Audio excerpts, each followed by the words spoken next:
also have a frequency, and a sound will also have a wavelength. It's just a formula, right? That you have this interplay between them, and our basic construct is how do you get to wellness, how do you get to good health, utilizing the three modalities. And then how are you coming up with all this? Is this you kind of sitting around making stuff up? No, actually, just a lot of research with people who came before us. Didn't really show up in the lighting design DLF place, IES place, but who have done work on healing modalities using light and color and sound. So one of the gentlemen was Paul Nogier, Frenchman, who documented the frequencies of different organs are. And his theory was that if you have a certain frequency for these organs, and if you are suffering from some ailment and you feed the body that frequency, then on a cellular level, you will impact a positive change.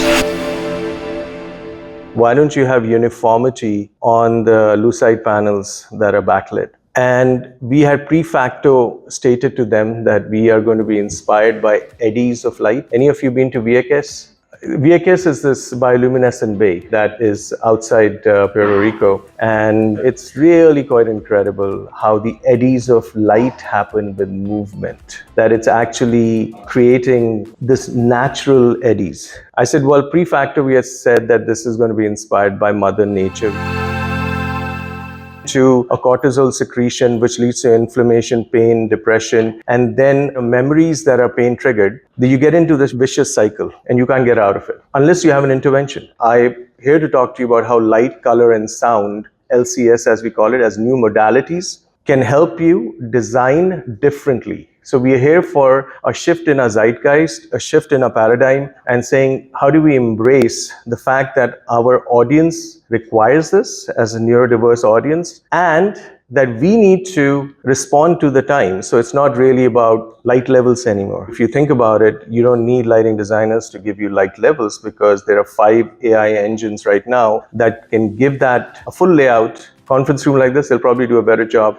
Put it through Perplexity, through ChatGPT, through Gemini, through OpenAI, other sources, and you get a full layout. So in this evolving landscape, what can we do to respond better? Look at this data. And this is before COVID. I don't even want to share the numbers after that, because they don't want to share with you that it's an epidemic, that over 40 million American adults, that's 15% of the population, is suffering from anxiety and stress disorders. That's not the same as anxiety. Stress disorders is sustained anxiety and stress, which turns into acute stress, then goes into chronic stress.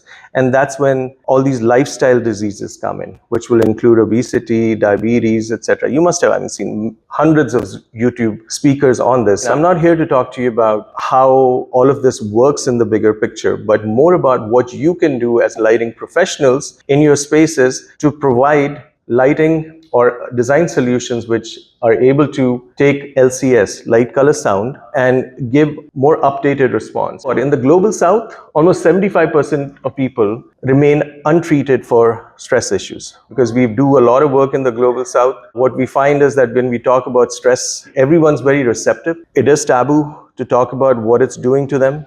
But when you tell them that you can do projects where it'll reduce your stress without paying more, that's the key. Oh, this must cost more because it's helping me solve something. No, it actually doesn't have to cost more. And that's the crux of the matter today.